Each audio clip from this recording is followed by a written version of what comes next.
के जनादेश का अपमान माननीय मुख्यमंत्री कभी कर ही नहीं सकते हैं। उनके ऊपर बहुत बड़ी साजिश है, बहुत बड़ा दबाव है।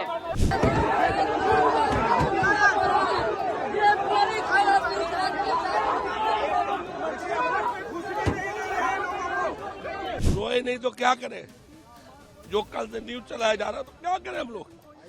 जो लाठी खा करके, लात खा करके लालू यादव के हम लोग नीतीश कुमार को बनाए हैं। 2025 में घर घर जाके वोट मांगे थे नीतीश जी के नाम पर। आज नीतीश जी नहीं रहेंगे, बिहार की जनता और महिलाएं क्या करेगी? हमने उस समय भी कहा था कि ये महाराष्ट्र मॉडल जो है रिफाइंड तरीके से बिहार में जो है लागू करेंगे। आज वो बात जो है सच हो रही है और जो जन आकांक्षाएं हैं इस सत्ता परिवर्तन के खिलाफ हैं सभी लोग। जेडीयू कार्यकर्ताओं ने जेडीयू ऑफिस में तोड़फोड़ शुरू कर दी है और विपक्ष का आरोप है कि नीतीश कुमार का ये राजनीतिक अपहरण किया गया है बीजेपी की तरफ से।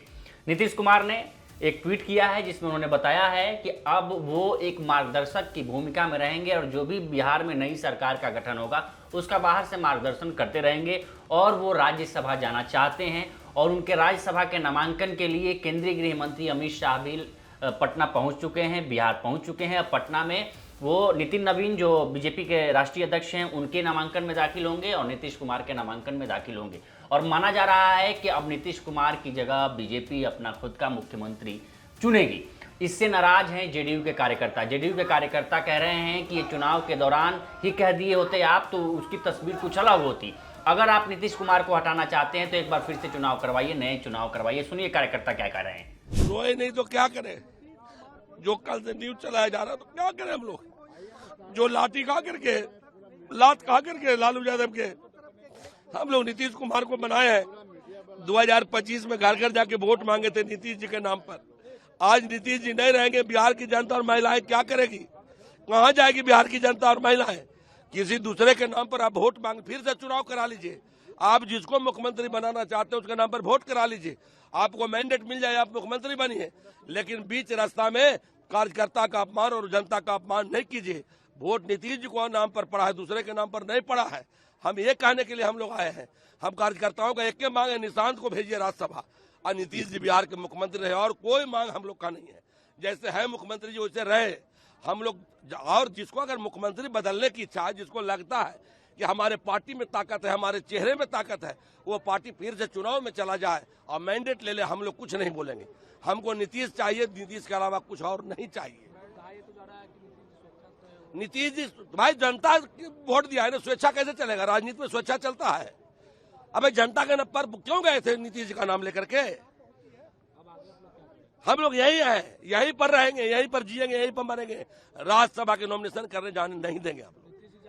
नहीं, निशांत का नॉमिनेशन होगा, नीतीश जी का होने नहीं देंगे। इसके साथ ही कार्यकर्ता 3 नेताओं पर निशाना भी साध रहे हैं। उन 3 नेताओं में से मुख्य रूप से संजय झा हैं, ललन सिंह है जो केंद्रीय मंत्री हैं, विजय झा हैं जो राज्य सरकार में मंत्री हैं और नीतीश कुमार के बेहद करीबी माने जाते हैं। और कार्यकर्ताओं का आरोप है कि इन्होंने ही तीनों ने मिलकर जेडीयू को ले जाकर बीजेपी के हाथों सौंप दिया है और बेच दिया है, ऐसा जेडीयू के कार्यकर्ता कह रहे हैं। विपक्ष का भी यही आरोप है कि तीनों नेताओं की सबसे बड़ी भूमिका है और इन नेताओं के जेडीयू कार्यकर्ता मुर्दाबाद के नारे लगा रहे हैं। संजय झा मुर्दाबाद, विजय चौधरी मुर्दाबाद और ललन सिंह मुर्दाबाद। ये वही ललन सिंह हैं जो जब ये आरजेडी के साथ हुआ करते थे तो बीजेपी पे सदन के अंदर बीजेपी पे बड़े बड़े निशाने साधते थे। लेकिन अब वही ललन सिंह अब बीजेपी के कैबिनेट में शामिल है, प्रधानमंत्री मोदी के कैबिनेट में शामिल है। अब इन्हीं पे आरोप लग रहा है कि यही जेडीयू को बीजेपी में शामिल बीजेपी को सौंप देने की बात हो रही है और कह रहे हैं कि नीतीश कुमार को हटाने में इन 3 नेताओं की सबसे ज़्यादा बड़ी भूमिका है। इन 3 नेताओं में विजय चौधरी हैं जो नीतीश कुमार के बेहद करीबी माने जाते हैं, स्टेट के अच्छे लीडर माने जाते हैं जेडीयू के।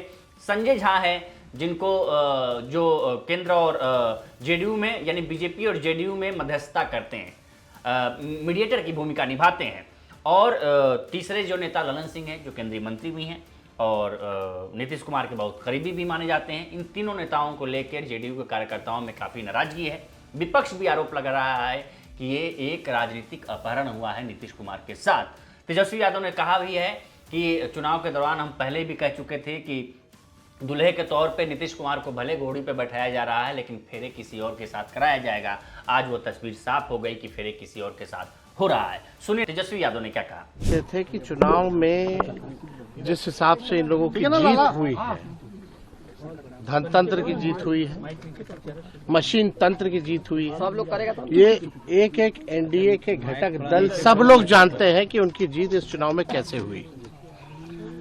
अब हम इतना कहना चाहते हैं, जो हम लोगों के सामने जो समाचार आया, नीतीश जी ने भी पोस्ट किया है कि वो जो है सदन जाना चाहते हैं। आप सब लोगों को पता होगा कि हम शुरुआत से ही जो है इस बात को कहते रहे हैं कि चुनाव के बाद जो है नीतीश कुमार जी को भाजपा के लोग मुख्यमंत्री पद पे नहीं रहने देंगे। हमने उस समय भी कहा था कि ये महाराष्ट्र मॉडल जो है रिफाइंड तरीके से बिहार में जो है लागू करेंगे।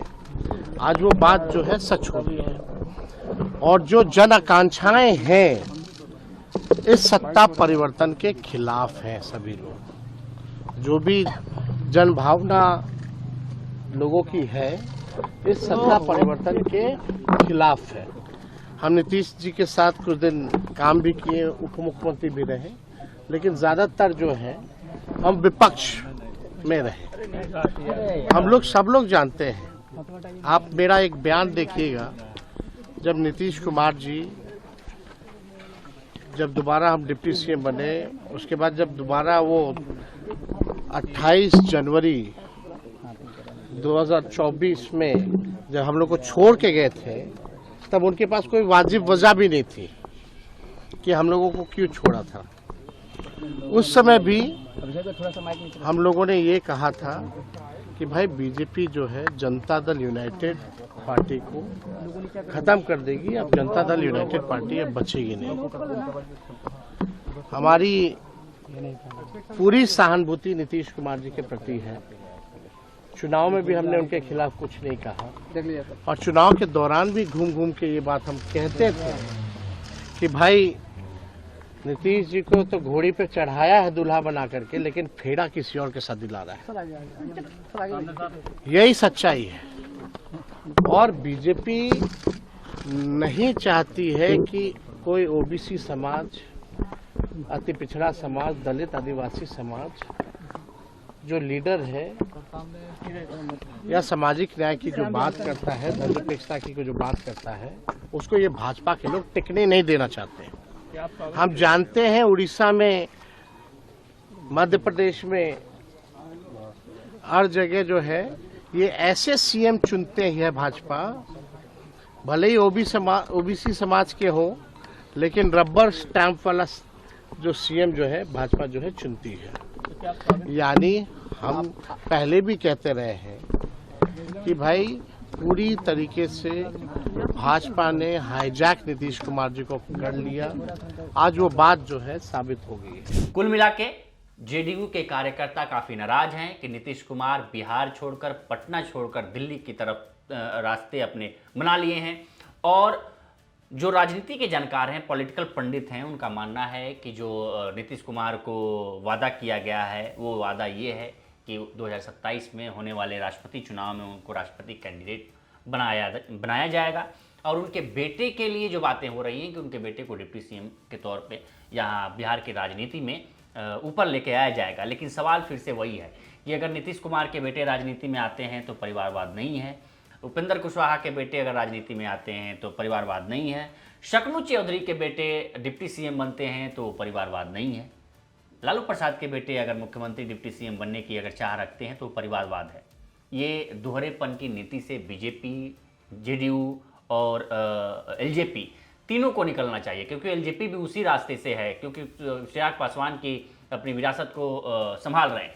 लेकिन सबसे बड़ा सवाल है कि क्या अगर बीजेपी किसी को मुख्यमंत्री बनाती है तो क्या एलजेपी उसका समर्थन देगी?